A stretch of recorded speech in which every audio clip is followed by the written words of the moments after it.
Les derniers moments de l'enfance.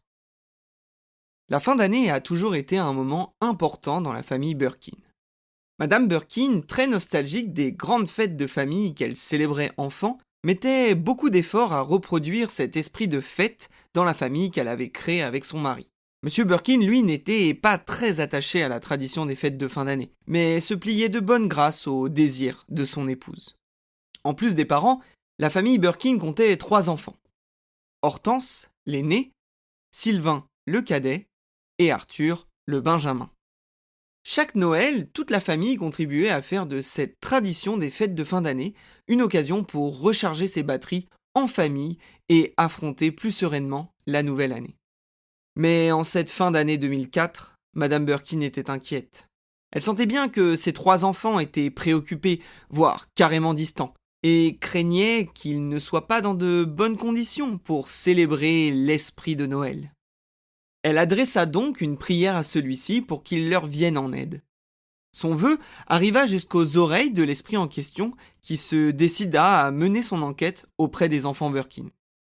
Vous vous imaginez peut-être que l'esprit dont nous parlons a la forme d'un vieux monsieur à la barbe blanche vêtu de rouge, ou à la limite d'un petit lutin joyeux.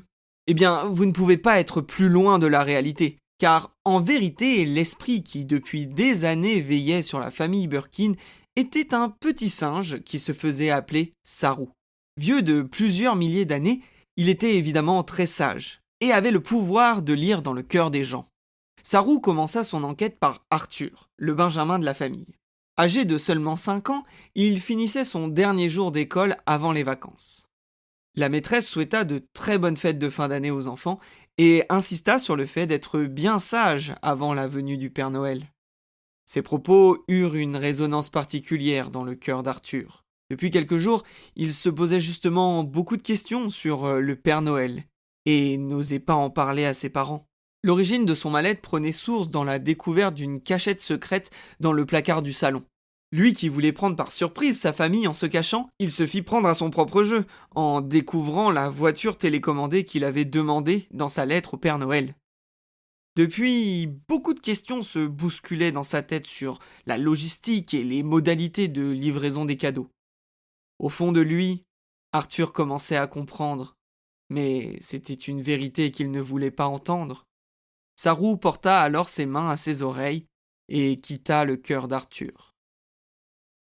Le vent d'hiver le porta jusqu'à la rue de la maison Birkin où il trouva Sylvain qui rentrait du collège accompagné de ses 2 meilleurs amis, les frères da Silva. C'est vrai que Claire est très jolie, mais Lydie a l'air beaucoup plus mature, si tu vois ce que je veux dire, raconta l'un des frères pendant que l'autre ricanait.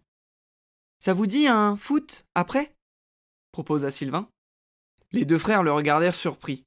T'as pas compris qu'on avait un double date après ? Donc non, on n'a pas le temps pour tes jeux de gamins, répondit l'un des frères, puis ils continuèrent leur chemin en laissant Sylvain seul. Le jeune garçon rentra alors chez lui en courant et se réfugia sous sa couette. Il pleura quelques minutes et se releva pour se regarder dans le miroir de sa penderie. Ces derniers temps, il se sentait en décalage avec ses proches amis. Il ne pensait qu'aux filles ou à des trucs de filles comme les vêtements ou leur coupe de cheveux. Lui, il s'en fichait de tout ça. Alors oui, le concept de fille l'intriguait un peu, mais il avait le reste de sa vie pour s'en soucier. De toute façon, il se trouvait moche avec ses grosses joues dues à son appareil dentaire et ses boutons qui commençaient à apparaître sur son front. Il n'avait pas envie de changer. Finalement, tout ce qu'il voulait, c'était de jouer au foot avec ses copains. Au fond de lui, Sylvain commençait à comprendre, mais c'était une vérité qu'il ne voulait pas voir. Sarou posa alors ses mains à ses yeux et quitta Sylvain. Dans la chambre d'à côté, il trouva Hortense qui faisait les 100 pas.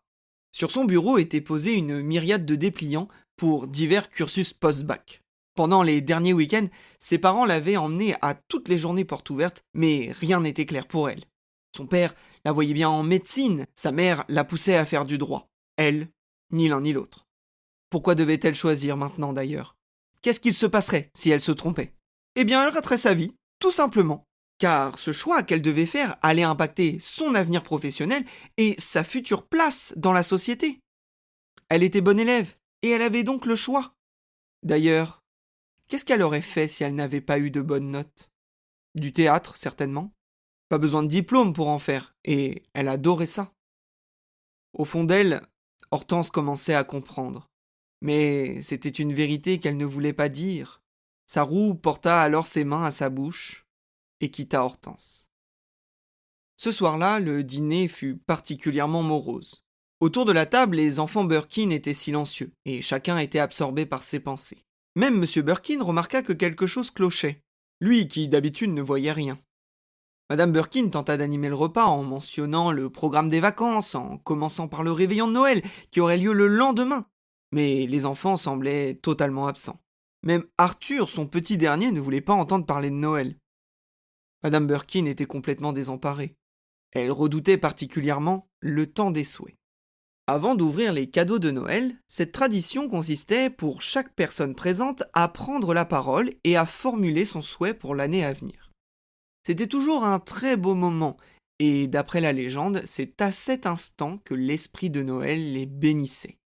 Or, Madame Birkin craignait que les enfants refusent de perpétuer cette tradition familiale. Pour elle, il n'y avait rien de plus beau que des vœux partagés à haute voix. Elle renouvela alors sa prière et alla se coucher. Durant la nuit, Sarou fit le bilan des révélations de la journée. Arthur ne croyait plus au Père Noël, Sylvain n'acceptait pas de grandir, et Hortense n'était pas prête à faire un choix pour son avenir. Des situations très différentes, mais qui partageaient un point commun. Elles étaient chacune des derniers moments d'enfance. Ces moments n'étaient pas simples à accepter. Alors, il décida de leur offrir un cadeau. Le lendemain matin, chaque enfant fut réveillé par Madame Birkin qui entrait tour à tour dans leur chambre pour tirer les rideaux. Petit à petit, ils comprirent ce qu'elle souhaitait leur montrer.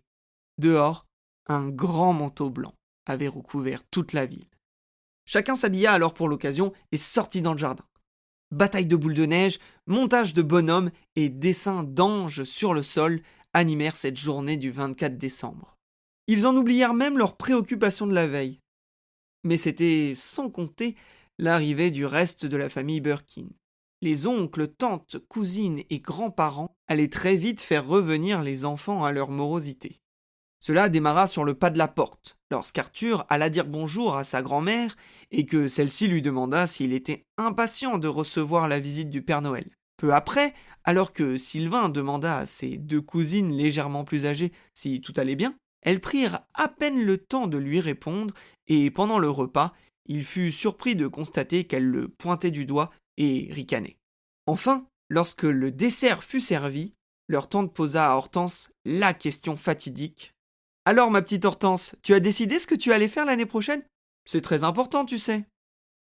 Ces trois événements, pourtant séparés, eurent pour effet d'annuler tous les bienfaits de cette journée d'amusement enfantin.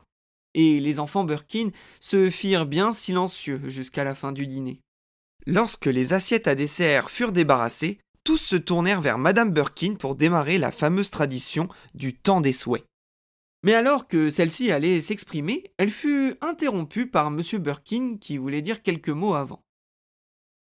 C'est étrange, mais cette année, je sens que quelque chose me pousse à prendre la parole devant vous. Très certainement ma merveilleuse femme qui m'inspire en perpétuant cette tradition. De mon côté, vous le savez, cela n'a jamais été tellement mon truc, les fêtes de fin d'année. À vrai dire, c'était surtout une période un peu triste durant mon enfance. Mes parents étaient pauvres et nous avons, mes frères et moi, très vite dû travailler à l'usine pour subvenir à nos besoins. À cause de cela, j'ai l'impression d'avoir grandi très vite sans apprécier les petits plaisirs de l'enfance. Du moins, c'est ce que je pensais jusqu'à aujourd'hui. Mes enfants, lorsque je vous ai aperçus jouer dans la neige avec insouciance, cela a fait ressurgir un lointain souvenir enfoui dans ma mémoire. Je devais avoir 14 ans et c'était pendant les vacances scolaires. À chaque période de congé, nous nous arrangions pour travailler à l'usine du coin. Mais un jour, une tempête de neige recouvrit toute la région d'une épaisse couche de neige, et il nous fut impossible de nous déplacer jusque là-bas. C'était la première fois depuis très longtemps que nous nous retrouvions en famille. D'habitude, soit mon père travaillait, soit c'était ma mère, et la plupart du temps, c'était les deux. En tout cas, cette configuration nous a rendus perplexes. Alors, afin de mettre un terme à ce malaise, mon propre père proposa un jeu. Nous fûmes tous étonnés par sa proposition, lui qui était d'habitude si sérieux. Il nous invita à nous mettre autour du téléphone, que nous venions tout juste de faire installer. Il me demanda de décrocher le combiné et de composer le numéro qu'il me dicta. J'étais très intrigué. Allait-on demander à quelqu'un de nous rejoindre par cette neige ? Il avait parlé de jeu, mais j'étais persuadé d'avoir mal entendu. Je tournai le cadran chiffre par chiffre et mis le combiné à mes oreilles. La tonalité sonna plusieurs fois. Une voix féminine à l'autre bout du fil m'indiqua « Boulangerie du centre, je vous écoute ». J'interrogeai alors du regard mon père, et celui-ci me dit de demander un monsieur Bombeur. Ne comprenant pas du tout, je m'exécutai néanmoins, et demanda à la dame s'il y avait un monsieur Bombeur dans sa boulangerie. « Vous devez vous tromper de numéro, jeune homme.